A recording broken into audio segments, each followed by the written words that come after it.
வரதட்சணை கொடுமையாலையும் பாலியல் ரீதியா துன்புறுத்தப்பட்டதுனாலையும் ரிதன்யா அவர்கள் போன வாரம் தற்கொலை பண்ணி இறந்துட்டாங்க. இவங்க இறந்த அந்த 1 ஹவருக்கு முன்னாடி என்ன ஆச்சு, அவங்க அப்பா அம்மா கிட்டே இவங்க என்ன மாதிரியான விஷயங்களை ஷேர் பண்ணியிருந்தாங்க, வாட்ஸ்அப் வாய்ஸ் காலை தாண்டி அவங்க அப்பா அம்மா கிட்ட வேற என்ன மாதிரியான விஷயங்களை இவங்க ஷேர் பண்ணியிருந்தாங்க அப்படின்றத பத்தி இந்த வீடியோல பார்க்கலாம். Welcome to the KTV. நீங்க பார்த்துட்டு இருக்கிறது MO ஷோ வித் சோபனா.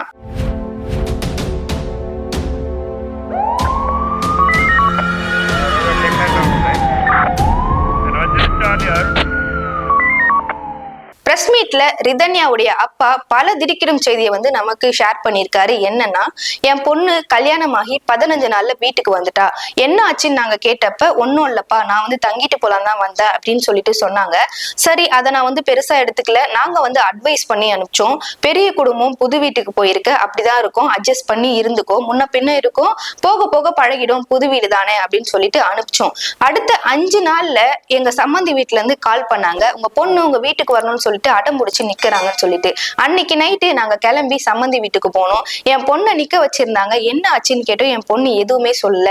சரின்னு சொல்லிட்டு நான் வீட்டுக்கு என் பொண்ணை கூட்டிட்டு வந்துட்டேன். அதுக்கப்புறம் என் பொண்ணு 20 நாள் என் வீட்டுலதான் இருந்தாங்க. அதுக்கப்புறம் அவங்க சம்மந்தி, அவங்க அம்மா, கவின்குமார் 3 பேரும் சேர்ந்து எங்க கிட்ட மன்னிப்பு கேட்டாங்க. நடந்ததுக்கு எல்லாம் மன்னிச்சிருங்கன்னு சொல்லிட்டு. எங்களுக்கு ஒண்ணுமே புரியல. இவங்க 2 பேருக்குள்ள, கணவன் மனைவிக்குள்ள ஏதோ ஒரு மிஸ் அண்டர்ஸ்டாண்டிங் போயிட்டு இருக்கு, அதனால மன்னிப்பு கேட்கறாங்க போலன்னு சொல்லிட்டு நான் 2 நாள் அனுப்பி வைக்கிறேன் என் பொண்ணுன்னு சொன்னேன். 2 நாள்ல திருப்பி அனுப்பி வச்சேன். திருப்பி 1 வாரத்துல அவங்க வீட்டுல திருப்பி கொடுமையை ஸ்டார்ட் பண்ணிட்டாங்க. என்ன மாதிரியானா, நீ போட்டுட்டு இருக்க நகை எல்லாமே தங்க நகையா, இல்ல இது டூப்ளிகேட்டா, நீ நகையெல்லாம் கழட்டி எனக்கு நீ எடை போட்டு காட்டு, நீ போய் நீயா கேட்கறது போல உங்க வீட்டுல நகையை கேட்டு வாங்கிட்டு வா, நாங்க சொல்றத மாதிரி நீ போய் கேட்க கூடாது, நீயா போயிட்டு நகையை கேட்டு வாங்கிட்டு வா. எல்லாருடைய மாமனாரும் தன்னுடைய மருமகனுக்கு பிசினஸ் வச்சு தராங்க 100 கோடியில. என் பையனுக்கு உங்க வீட்டுல எதுவுமே செய்யல, கார் மட்டும் தான் வாங்கி கொடுத்துருக்காங்க. நீங்க என் பையனுக்கு பிசினஸ் வச்சு தரணும்னு சொல்லிட்டு உங்க அப்பா கிட்ட போய் நீ கேளுன்னு சொல்லிட்டு அந்த பொண்ணை மன ரீதியா துன்புறுத்த ஆரம்பிச்சிருக்காங்க. இதை அடுத்து ரிதன்யா திருப்பி வீட்டுக்கு வந்திருக்காங்க. 2 நாள் தங்கிட்டு போலான்னு சொல்லிட்டு வந்திருக்காங்க. அப்ப அவங்க அப்பா கேட்கிறாரு, என்னமா ஆச்சு, எதா இருந்தாலும் என்கிட்ட சொல்லு, நம்ம எதா இருந்தாலும் பாத்துக்கலாம் அப்படின்னு சொல்லிட்டு சொல்லும் போது ரிதன்யா ஒரு வார்த்தையை ஆழமா சொல்லியிருக்காங்க. அப்பா, நீங்க சொல்லிருக்கீங்க, பேசி தீர்க்க முடியாத காரியம் ஒண்ணுமே கிடையாது, இதை நான் பாத்துக்கிறேன்ப்பா, என்னால முடியலன்னா அதுக்கப்புறம் நான் உங்ககிட்ட ஷேர் பண்றேன், அது வரைக்கும் உங்களுக்கு எந்த விஷயம் தெரிய வேணாப்பா, நான் பாத்துக்கிறேன், நான் ஃபேஸ் பண்ணிக்கிறேன் அப்படின்னு சொல்லிட்டு சொல்லியிருக்காங்க. அவங்க அப்பா ரொம்ப உருக்கமா, நான் ஃபேஸ் பண்ணிக்கிறேன்னு என் பொண்ணு சொல்லிட்டு தைரியமா போனா, தைரியமா ஏதாச்சும் பண்ணுவான்னு தான் நான் நினைச்சேன், ஆனா இந்த அளவுக்கு பண்ணுவான்னு நான் எதிர்பார்க்கவே இல்லை அப்படின்னு சொல்லிட்டு அவங்க அப்பா ஷேர் பண்ணியிருந்தாரு. அது மட்டும் இல்லாம என் பொண்ணு கம்ப்யூட்டர் சயின்ஸ் முடிச்சிருக்கா, அவளுக்கு கீழே 30 பேர் வேலை செய்யறாங்க, சொந்தமா பிசினஸ் வச்சு நடத்திட்டு இருக்கா. என் பொண்ணு கோழை கிடையாது தற்கொலை பண்ணிக்க. ஒரு அப்பா அம்மா கிட்டயே சொல்ல முடியாத விஷயம் அந்த வீட்டுல நடந்திருக்கு. அதனாலதான் என் பொண்ணு தற்கொலை பண்ணிக்கிட்டா. அவங்க என்ன மாதிரியான துன்புறுத்தல் எல்லாம் பண்ணிருக்காங்கன்னா, நீ செகண்ட் மேரேஜ் பண்ணிக்கிட்டா ஊர்ல உங்க அப்பாவை யாருமே மதிக்க மாட்டாங்க, செகண்ட் மேரேஜ் பண்ணிக்கிட்டா அப்புறம் உங்க சொந்தக்காரங்க எல்லாம் உங்களை ஒரு மாதிரி பேசுவாங்க, நீ என்னதான் ஆனாலும் என் பையன் கிட்ட சகிச்சுதான் போகணும்னு சொல்லிட்டு அவங்க மாமனார் சொல்லியிருக்காரு. அது மட்டும் இல்லாம என் பையன் உங்ககிட்ட வேற விதமா எதிர்பார்க்கறான் அப்படின்ற மாதிரி கொச்சையான வார்த்தைகள்லாம் அவர் யூஸ் பண்ணியிருக்காரு. இவங்க பையன் கொடுமை பண்றத ஒரு பெண்ணா இருந்து சரி மாமியார் கிட்ட சொன்னா இதுக்கு ஒரு முடிவு வரும்னு சொல்லிட்டு ரிதன்யா அவங்க மாமியார் கிட்ட ஷேர் பண்ணிருக்காங்க.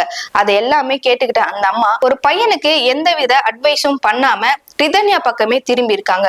ரிதன்யா சாப்பிடும் போது ரிதன்யாவை ஒரு மாதிரி பேசுவதும், அதுக்கப்புறம் அந்த வீட்டுல நடந்தா ஒரு மாதிரி பேசுவதும் சொல்லிட்டு ரிதன்யாவை 3 பேருமே கார்னர் பண்ணிருக்காங்க. அப்பதான் ஒரு நாள் கிளம்பி ரிதன்யா வீட்டுக்கு வந்திருக்காங்க. வீட்டுக்கு அவங்களுடைய மனசுல இருக்க பாரத்தெல்லாம் தேக்கி வைக்க முடியாம, இனி நம்மளால ஒண்ணும் பண்ண முடியாது, நம்ம அம்மா கிட்ட ஷேர் பண்ணிடலாமேன்னு சொல்லிட்டு ரிதன்யாக்கு நடந்த எல்லா கொடுமையும் ஒட்டுமொத்தமா சேர்த்து வச்சு அவங்க அம்மா கிட்ட சொல்லியிருக்காங்க. அதாவது பாலியல் ரீதியா அவங்க எவ்வளவு கஷ்டப்பட்டாங்க அப்படின்றதாகவும், அவங்க மாமனார் மாமியாரும் நிக்க வச்சு 5 மணி நேரம் என்கிட்ட கேள்வி கேட்டாங்க அப்படின்றதாகவும் எல்லாத்தையும் சொல்லியிருக்காங்க.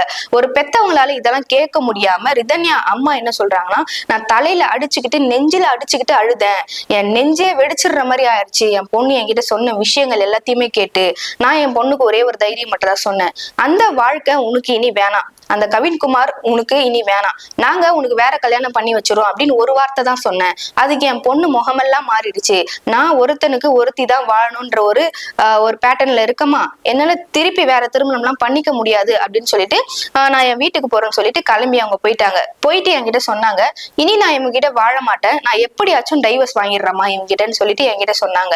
சரிம்மா, நீ எப்படியாச்சும் டைவர்ஸ் வாங்கிடு அப்படின்னு நான் சொன்னதுக்கு ரிதன்யா சொன்னாங்க, நான் போய் சைன் பண்றதுக்கு கவின்குமார் கிட்ட போய் கேட்டேன், டிவைஸ் அப்ளை பண்றதுக்கு, என்னால டிவோர்ஸ் தர முடியாதுன்னு கவின்குமார் என்ன மிரட்டுறாரு அப்படின்னு சொல்லிட்டு ரிதன்யா சொன்னதாகவும், அதுக்கு ரிதன்யா பதிலுக்கு என்ன சொல்லியிருக்காங்கன்னா, நீங்க குடும்பமா என்ன பயங்கரமா வந்து டார்ச்சர் பண்ணிருக்கீங்க, நான் டிப்ரெஸ்ட் ஆனது காரணமே நீங்க தான், நீங்க எனக்கு பண்ண எல்லா கொடுமையும் நான் வெளியே சொன்னேன்னா உங்க குடும்பம் முழுசா வந்து அசிங்கப்பட்டுரும், இதெல்லாம் சொல்லி நான் டிவோர்ஸ் வாங்கணும்னா அப்புறம் நீங்களே பாத்துக்கோங்கன்ற மாதிரி நான் சொல்லியிருக்கேன், எப்படியாச்சும் நான் டிவோர்ஸ் வாங்கிடுவோமா, என்னால இவங்க கூட வாழவே முடியாதுன்னு சொல்லியிருக்காங்க. அன்னைக்கு கரெக்டா வெள்ளிக்கிழமை அன்னைக்குதான் ரிதன்யா இறந்த நாள். அன்னைக்கு 11:05 மணி அளவுல வந்து ரிதன்யா அவங்க அப்பாக்கு கால் பண்ணியிருக்காங்க. அப்பா, நான் இன்னும் ஒரு 40 நிமிஷத்துல வீட்டுக்கு வந்துருவேன்ப்பா, கோவிலுக்கு போயிட்டு பிரசாதம் வாங்கிட்டு நான் வந்துடுறேன்ப்பான்னு சொல்லியிருக்காங்க. ரிதன்யாவோட அப்பாவும் சரிம்மா நீ கிளம்பி வீட்டுக்கு வந்துருன்னு சொல்லியிருக்காங்க. அவங்க அம்மாக்கு கால் பண்ணி, அம்மா நான் கோவிலுக்கு வந்திருக்கேன், சாமி தரிசனம் பார்த்துட்டு நான் வந்து பிரசாதம்லாம் வாங்கிட்டு நான் வீட்டுக்கு வரமான்னு சொல்லியிருக்காங்க. அதுக்கு ரிதன்யாவோட அம்மாவும் என்ன சொல்லியிருக்காங்கன்னா, அம்மா வர வழியில நீ வந்து தயிர் பாக்கெட் வாங்கிட்டு வா, வீட்டுல தேவைப்படுது சமைக்கிறதுக்குன்னு சொல்லியிருக்காங்க. இவங்க வந்து ஒரு ரேண்டமா நீங்க நார்மலா தான் இருந்திருக்காங்க, என் பொண்ணு போன மாதிரி திருப்பி வீட்டுக்கு வந்துருவா அப்படின்னு சொல்லிட்டு நினைப்புல அப்பாவும் அம்மாவும் இருக்காங்க. ஏன்னா அவங்க பேசின அந்த கான்பிடென்டான அந்த வார்த்தைகள் தான், நான் டிவோர்ஸ் வாங்கிடுறேமா, என்னால அவர் கூட இனி வாழ முடியாது, நான் வீட்டுக்கு வந்துடுறேன் அப்படின்னு சொல்லிட்டு இவங்க முன்னதாகவே சொன்னதுனால 2 பேருமே தைரியமா இருக்காங்க. அவங்க என்ன சொல்றாங்கன்னா, நாங்க வந்து அளவு கூட நினைச்சு கூட பார்க்கல என் பொண்ணு இப்படி தற்கொலை பண்ணிப்பான்னு சொல்லிட்டு அப்படின்னு சொல்றாங்க. அதுக்கப்புறம் 11:30 மணி அளவுல இவங்க கோவில் விட்டு வெளியே வராங்க. கோவில் உள்ளவே எங்களுடைய சொந்தக்காரர் ஒருத்தர் இருந்தாரு, அவர் வந்து ரிதன்யா வந்து சாமி தரிசனம் பண்ணதை பார்த்திருக்காரு, அதுக்கப்புறம் வந்து கியூல நின்று பிரசாதம் வாங்கினதை பார்த்திருக்காரு, வெளியே வந்து கார் எடுத்தது கொண்டு பார்த்திருக்காரு. அதுக்கப்புறம் அந்த 11:00ல இருந்து 12 மணிக்குள்ள என் பொண்ணுக்கு என்ன ஆச்சுன்னு தெரியல, அவ வந்து அந்த வாய்ஸ் நோட்லயே போட்டிருந்தா, கவின்குமார் இப்ப கூட எனக்கு கால் பண்ணி என்னை மிரட்டினாரு, நீ வந்து நாங்க வீட்டுல நடந்தது எதையாச்சும் வெளியே நீ சொன்னா நான் வந்து சூசைட் பண்ணி நான் செத்துருவேன் அப்படின்னு சொல்லிட்டு கவின்குமார் என்னை மிரட்டுறாருன்ற ஒரு தகவல் வந்து அந்த ஆடியோல அவங்க சொல்லியிருந்தாங்க. அப்ப அவங்க அப்பா என்ன சொல்றாருன்னா, என் பொண்ணு இனிமே அவங்க வீட்டுக்கு போவே கூடாது, நம்ம வீட்லயே இருந்துடலாம் நினைச்சுதான் வந்தா, அந்த கேப்ல கவின்குமார் கால் பண்ணி இந்த மாதிரி மிரட்டினதுனால அவ பயந்து என் குடும்பம் இவனால அசிங்கப்பட்டுற கூடாது, அப்ப நாம முந்திக்கலாம் அப்படின்னு சொல்லிட்டு என் பொண்ணு இந்த முடிவை எடுத்துட்டா அப்படின்னு அவங்க அப்பா சொல்றாரு. கோவில்ல இருந்து கிளம்பின ரிதன்யா கோவிலை தாண்டி ஒரு இடத்துல வந்து காரை நிப்பாட்டுறாங்க. அப்பதான் அவங்க தென்னை மரத்துக்கு யூஸ் பண்ணக்கூடிய அந்த பூச்சி மருந்தை குடிச்சு உயிரை விட்டுருக்காங்க. அந்த இடத்துல போற அவங்களுடைய சொந்தக்காரர் யாரோ பார்த்துட்டு கார் இந்த இடத்துல நிக்குது அப்படின்னு சொல்லிட்டு அவங்க அப்பாவுக்கு கால் பண்ணி இன்ஃபார்ம் பண்ணிருக்காரு. அந்த அப்பா ஆம்புலன்ஸ் எடுத்துட்டு ரிதன்யாவை பார்க்க வந்தப்ப ரிதன்யா அந்த இடத்துல உயிரை விட்டுருக்காங்க. அதாவது ஆம்புலன்ஸ் எடுத்துட்டு வந்த அந்த நேரத்திலேயே அவங்களுடைய உயிரே அந்த இடத்துல இல்லாம போயிருக்கு. அதுக்கப்புறம் போலீசார் வந்து ரிதன்யா அவர்களுடைய போனையும் அவங்க அப்பாவுடைய போனையும் வந்து கைப்பற்றி இருக்காங்க. 8:30 மணி அளவுலதான் என்கிட்ட என்னோட போனையே கொடுத்தாங்க. இந்த ஆடியோஸ் வாட்ஸ்அப்ல இருக்க ஆடியோஸ்லாம் வந்து 8:30 மணிக்கு மேலதான் நானே கேட்டேன். அப்பதான் நான் எடுத்துட்டு போயிட்டு போலீஸ் கிட்ட நான் வந்து இந்த ஆடியோலாம் நான் வந்து சப்மிட் பண்ணேன். அந்த ஆடியோல என் பொண்ணு எல்லா உண்மையும் சொல்லியிருக்காங்க. இந்த மாதிரி ப்ரூஃபோட நாங்க எல்லாமே கொடுத்துட்டோம். என்னுடைய சாவுக்கு காரணம் அந்த 3 பேர் தான் என் பொண்ணு சொல்லியிருக்காங்க. ஆனா கவின்குமாரோடைய அம்மாவை இன்னும் வந்து போலீசார் அரெஸ்ட் பண்ணவே இல்லை. இது ஒரு நியாயக்கேடான வந்து ஒரு விஷயம் அப்படின்னு அவர் சொல்லியிருக்காரு. அது மட்டும் இல்லாம இவங்க காங்கிரஸ் கட்சியில இருக்கிறதுனால இவங்க ஃபேமிலி சைட்ல இருந்து அதிக பிரஷர் வந்து போலீசார் மேல போடப்படுதுன்னு சொல்லிட்டு அங்க இருக்க போலீஸ் அதிகாரிகளே எங்க கிட்ட சொல்றாங்க, சார் ரொம்ப பிரஷரா இருக்கு, இந்த கேஸ் தள்ளி போடுங்க, இழுத்தடிங்கன்னு சொல்லிட்டு மாதிரி எங்களுக்கு நிறைய பிரஷர்லாம் வருதுன்னு சொல்லிட்டு அந்த காவல்துறை சொல்றாங்க. என் பொண்ணோட உயிருக்கு நீதி கிடைக்கலன்னா நாங்க யாரும் இருக்க மாட்டோம் அப்படின்ற மாதிரி அவங்க அப்பாவும் அம்மாவும் தகவல் வெளியிட்டு இருக்காங்க. ரிதன்யாவோட அப்பா ஸ்ட்ராங்கான ஒரு ஸ்டேட்மெண்ட்டை வைக்கிறார். என்னன்னா 11:05 என் பொண்ணு எனக்கு கால் பண்றாங்க, வீட்டுக்கு நான் வந்துருவேன்னு சொல்லிட்டு 11:30 மணிக்கு கோவிலை விட்டு வெளியே வராங்க. ஆனா என் பொண்ணு எனக்கு அனுப்பியிருக்க அந்த வாட்ஸ்அப் வாய்ஸ்லாம் 12:23 அந்த டைம்ல வந்து அனுப்பப்பட்டிருக்காங்க. அப்ப வந்து அவங்க அழுதுட்டு பேசியிருக்காங்க. அதாவது அவங்க நல்லாதான் வீட்டுக்கு கிளம்பி வந்திருக்காங்க. அந்த நேரத்துல அந்த கேப்ல கவின்குமார் கால் பண்ணி மிரட்டினதுனாலதான் என் பொண்ணு வந்து சூசைட் பண்ணிக்கவே முன் வந்திருக்காங்க. இதுக்கு முழுக்க காரணம் அந்த குடும்பம் மட்டும்தான்.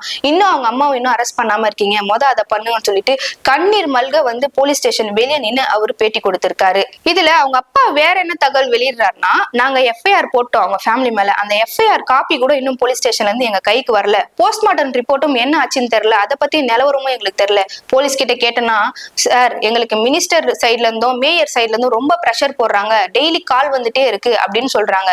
அப்ப அதிகாரமும் ஆட்சியும் அவங்க கையில இருக்கிறதுனால என் பொண்ணுக்கு நடந்த கொடுமைக்கு நீதியே கிடைக்காது அப்படின்ற ஒரு கேள்வியை அவங்க அப்பா முன்வைக்கிறாரு. இது ஒரு புறம் இருக்க, இந்த அரசு வந்து இந்த கேஸை பொறுத்த வரைக்கும் எந்த ஒரு ஸ்டெப்பும் எடுக்க மாட்டேங்கிறாங்கன்னு சொல்லிட்டு ரிதன்யாவோட அப்பாவும் அம்மாவும் எதிர்கட்சி தலைவரான திரு எடப்பாடி பழனிசாமி அவர்களை போய் சந்திச்சு நேர்ல பார்த்திருக்காங்க. அதுக்கு அவர் என்ன சொல்லியிருக்காருன்னா, சட்ட ரீதியா உங்களுக்கு என்ன ஹெல்ப் வேணுமோ அதை நான் பண்ணி தரேன், கண்டிப்பா ரிதன்யாவுக்கு நீதி கிடைக்கும் அப்படின்னு சொல்லிட்டு எங்களுக்கு நம்பிக்கை கொடுத்திருக்காருன்னு சொல்லிட்டு அவங்க 2 பேருமே ஷேர் பண்ணிருக்காங்க. ரிதன்யாவோட அப்பா அம்மா 2 பேருமே சட்ட ரீதியா இந்த கேஸ ஃபர்தரா மூவ் பண்ணாங்கன்னா கவின்குமாரோடைய அம்மா வந்து அரெஸ்ட் பண்ணுவாங்களா இல்லையான்றதை நம்ம பொறுத்து இருந்து பார்க்கலாம்.